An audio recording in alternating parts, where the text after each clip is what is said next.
कृष्णा गाड़ी लो। का भाई? वो पुलिस वाला के शकल देखे के बहम की। का भाई हो? कुछ न साहब, ठोकर लाग गल रहे। दरोगा ओकरा के छोड़ देला। अगर वो जिंदा बच गई तो मलखान के पास पहुंच जाए। चला।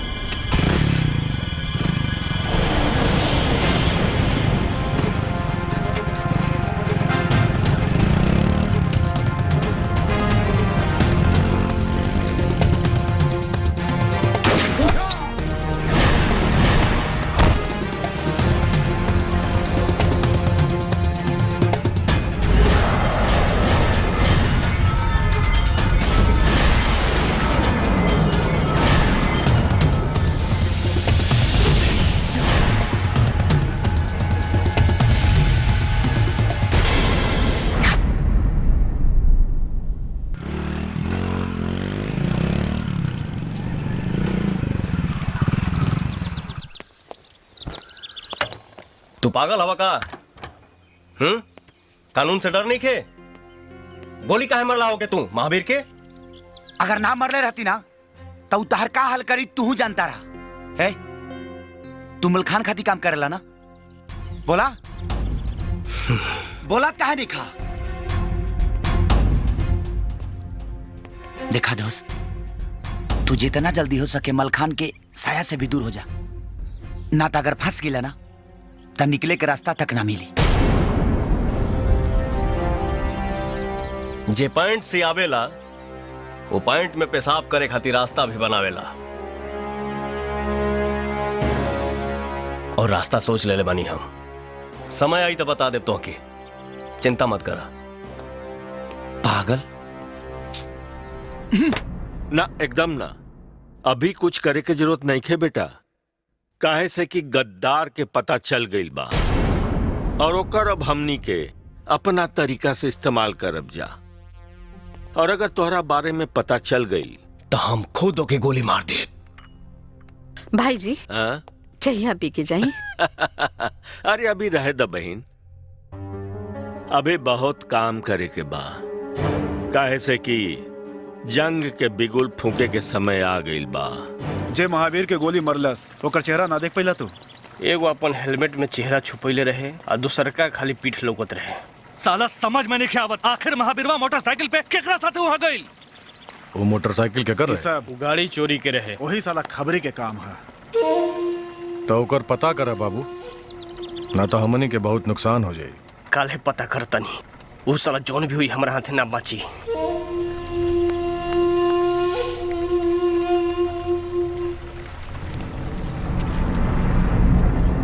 हाँ हाँ ठीक बा। हेलो आदाब।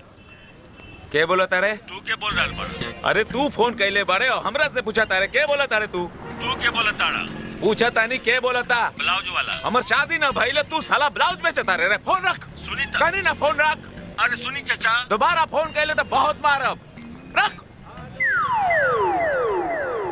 चाय देना यार। साला ला का चाय बनैले बड़े यार? ठीक से चाय नहीं खे बनावे आवे तोरा? अपन शक्ल की तरह चाय बनैले बड़े एकदम हैं? एक तो रॉन्ग नंबर से परेशान बानी, ऊपर से तू हैले पकड़। ठीक से बनाओ ना तो चाय के दुकाने उलट दे। बुरबक ए अंदर है का रे? गलती साला पॉकेट मार। नहीं, थोड़ा हाथ लगे ले बस। पॉकेट मार रहा है। पॉकेट रे हैं?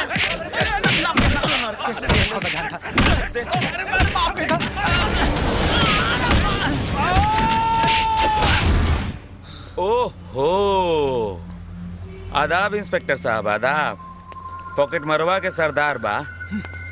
पहले पॉकेट मारा था, फिर चकुओ निकाला था। मुख्तार भाई, हम तारा के बहुत अच्छा से जाना तानी। तू जा, एकर खातिरदारी अब थाना में हुई। चल रे।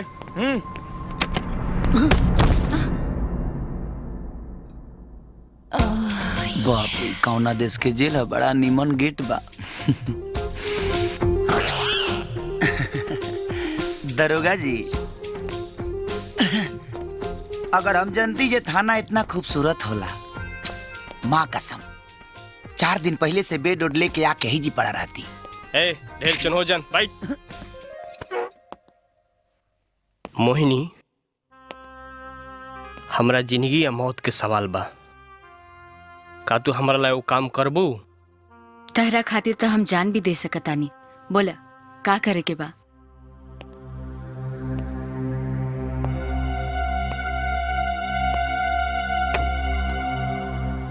तोर सब जुर्म माफ, बाकी एगो चोरी करे के बा। घरे चला। मारो बर्बाद कर। हट चला घर चला। छोरे घर चला।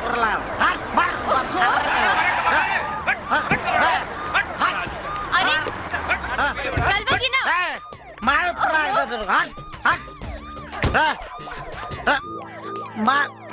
देखिए ना कमिश्नर साहब, कब से हम कहतानी घर चले, बाकी इनका ड्रामा बंद ही नहीं किया।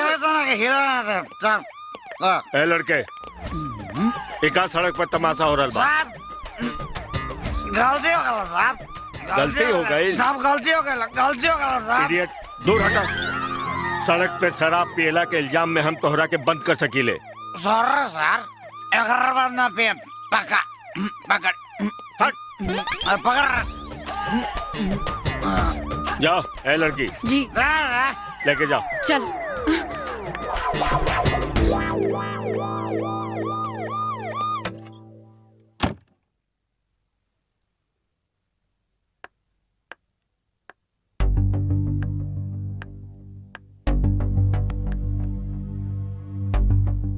ई कमिश्नर साहब के मोबाइल है। का देखा तड़ाई में? 22 तारीख के मित्तलवा के अपहरण भई रहे, तहु मुखबिर के फोन आयल। 22 तारीख के 11 बजे तक खाली एगो फोन आयल बा। ई तक कोनो मुन्ना के फोन है।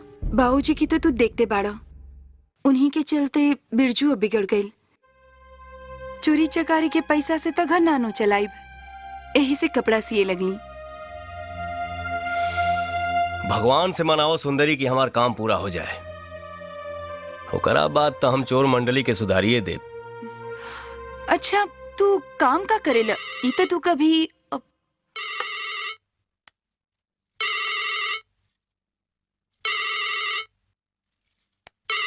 ठीक है, कर नंबर। हेलो, क्या का बात बा? भैंस पोंछ उठाई तो गाना ना नु गाई। फोन कैले बानी तो जरूर कोनो बात बा। बुझौलिया मत बुझावा, काम बतावा। काम तो तहार लाग जाए मुन्ना राजा, यदि हम मुंह खोल देनी तो। का मतलब? मतलब तोर पूरा राज जान चुकल बानी हम। ते मलखान दादा के खास आदमी हवे और कमिश्नर से भी मिलल बाड़े। का बकवास करता रे तू? ठीक बा, तो हम मलखान दादा के बता देता नहीं है। रुक, का चाहता रे?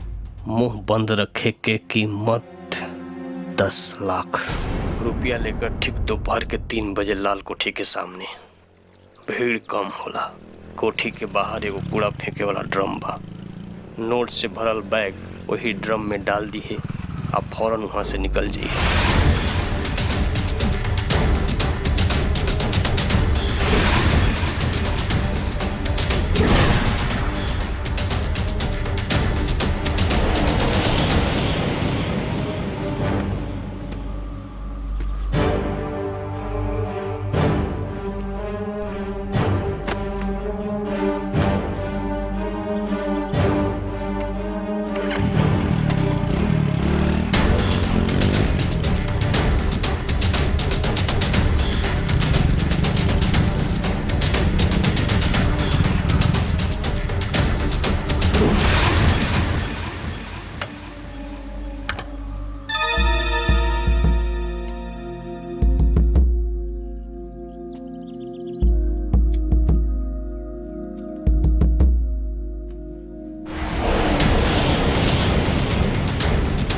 अरे साला तो पौनवा हो।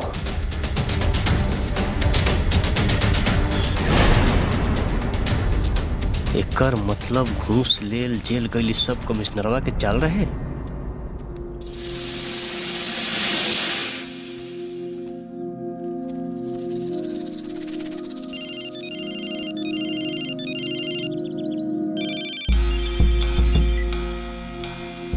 हाँ भैया, हाँ हम ठीक बनी।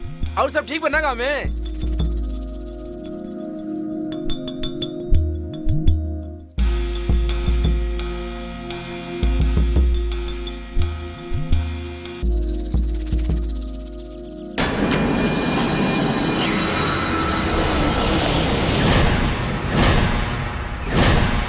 तू घबरा काहे गिलो देख के? अरे नहीं, वो बहुत दिन के बाद तो होके देख लिया ना, इसे विश्वास ना भइला। अरे यार, का पुलिस के नौकरी छोड़ला तो मिलल जुलल भी बंद कर देला। साला ई यहाँ कहाँ से आ गई? कुछ तो गड़बड़ बा।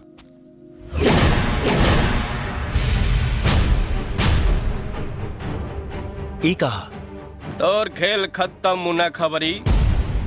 बहुत समाचार सुना चुकले कमिश्नरवा के। अरे सूरज, तू तब कमिश्नर साहब के खास आदमी हवा। तू आ कमिश्नर जेकरा खोजत खोजत पागल भइल बाड़ा, हम हुए हैं मलखान दादा के आदमी। आ तहरा के असलियत ऐसे बता देता नी, तू तो मुए वाला बाड़ा। बाकी कमिश्नर वो ना जान पाई कि गोली के मरलस। अभी कटहर गाछे पर लटकल बा, आ ते तेल लगावे लगले ओठ में। मुँहबे ते रुक जाए कमिश्नर साहब।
जब देखा था यही।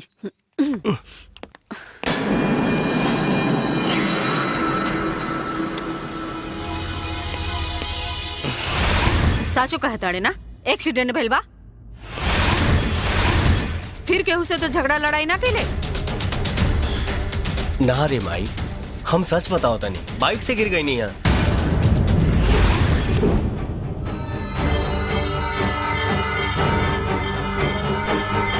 तो ठीक बा।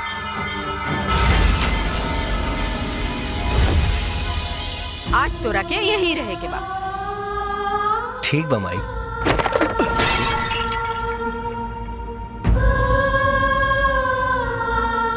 अरे साला, अभी ते जिंदे बड़े।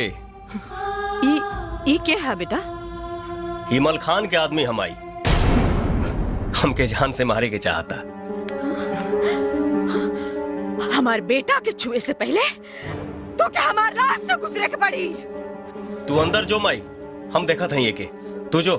नहीं, उमल खान जैसन राक्षस के खातिर तू हमार बेटा के मरबे। हमार बेटा के मरबे। मार, हमरा के मार। अब कहाँ बैठ? उठ, कहाँ बैठ के ले? उठ, मार, हमरा के मार। माई, हमके पास चलू माई,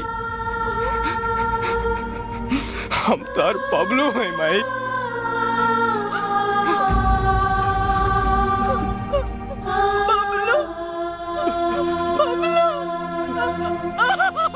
माई,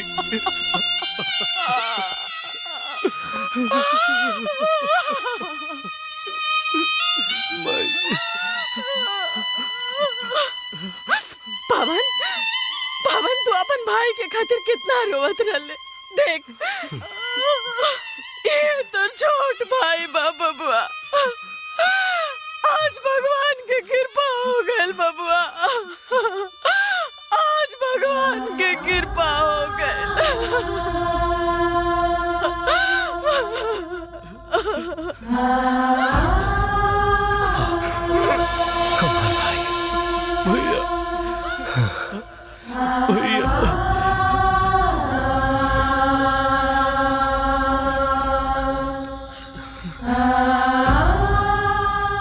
हम पटाखा छोड़ गए रही। माई ए बेटा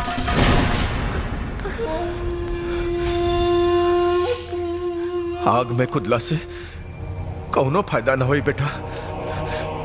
तोहार बाबूजी हमारे दोस्त रहले, हमरे साथे काम करते रहले। ये पुलिस उनकर दुश्मन रहे। देखा तारा ना पुलिस तोहरा परिवार के जिंदा जला दिलस। अपना पूरा परिवार के, अपना बाबूजी के, अपना माई के, अपना बहन के बदला लेबा ना। बोल बाबू, हे वर्दी वालन से सबकी मौत के बदला लेबा ना। बोल बाबू, बोल बेटा। हम आग लगा दे।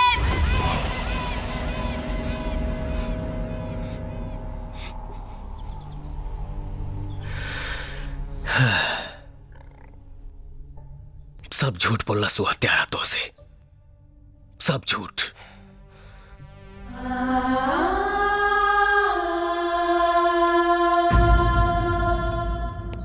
जिंदा ना छोड़ो सलाई मलखान के। इतना दिन से हमरा के इस्तेमाल करत रहे। तीनों भाइयों के ठोक देब। अकेले मिले आवलन से हमरा से। शांत रहा सूरज, शांत रहा। सबसे पहले हमने के खान चाचा से मिलल जरूरी बा। या अल्लाह, तोहार हर फैसला तोहरे से नजीम होला। के सोचले हुई कि तू दोनों जना भाई होखबा? सूरज, अरे जौन हो गई लोकरा खातिर अफसोस करे के जरूरत नहीं खे। ओमे तोहार कोनो गलती नहीं खे। मलखान के तनिको शक मत होखेदा। अभी तो ओकर एकदम खास आदमी बन के रहा। सूरज, अरे तोरा चलते कई गो रास्ता खुल गई बा। आगे का करे के बा ये हमरा ऊपर छोड़ दा।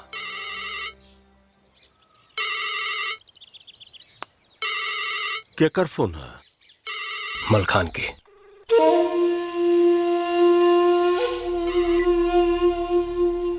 जी हाँ, कहाँ बड़ा? रास्ता में बनी। ठीक बा, जल्दी आवा, सब इंतजार कर रहा बा। बस पहुंच गई नहीं।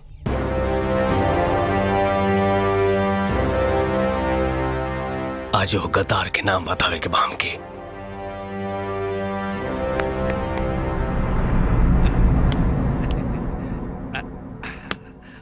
कै छूटल तो मंत्री जी, नौकरी भी जाई और टिकट भी। सही बात बा। अरे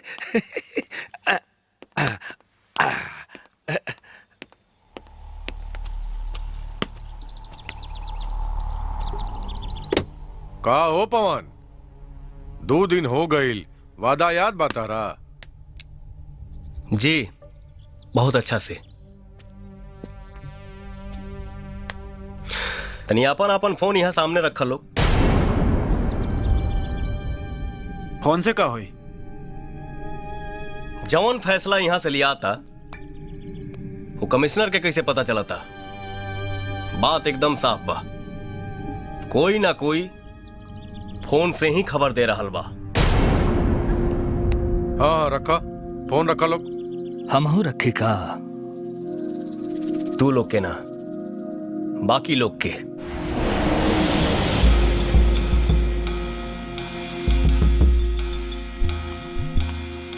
गुमनाम है कोई, बदनाम है कोई। ओहो, हुए तो कहीं रहली 3 जानी तो पदली 3 जानी। ये फोन तो आ रहा ना? हाँ हमार फोन है का भइल? ये नंबर के कर? ये केकर नंबर है हम नहीं जानत। कमाल करता रहा यार, हर 2-3 घंटा पर तुहार बात भइल बा नंबर पर। तू कहा था कि हम जानते नहीं की। अरे कौनो पागल बस साला है मलखान दादा, ये बार बार हमरा के फोन करेला और हमरा के आलतू फालतू बोलेला। अब हम कैसे बताएं कि ई नंबर केकर बा? ऐसन कौन पागल बा भाई? नंबर मिलावा देखा के है।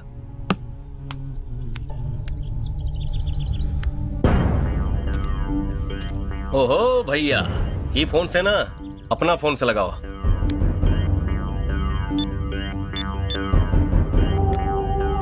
घंटी जाता। हेलो, के बोला था? पुलिस कमिश्नर शमशेर खान। भैया ये कमिश्नर के नंबर है। का बात करता नहीं भोकाल भाई? हम कमिश्नरवा के काहे खातिर फोन करब? अरे मलखान दादा, हमरा के फसावे खातिर कोई साजिश होता है जा, कोई भयानक साजिश रच लेबा। ए मुख्तार चुप! घबरा मत भुजंग, तू बैठा ना आराम से, घबरा मत, बैठा बैठा, हम पता लगाओ तानी, बैठा बैठा।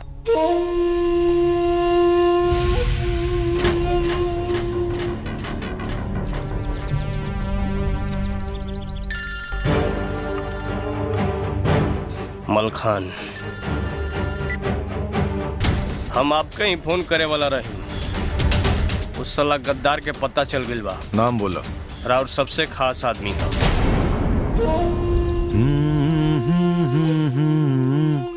कौन बला तूफानी है, मौत को खुद हैरानी है। ये आए सदा वीरानों से, जो पैदा हुआ वो फानी है।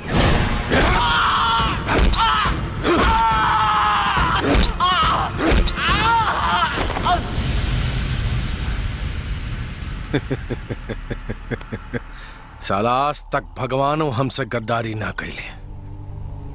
ये पुलिस के कुत्ता हराम ज्यादा साला।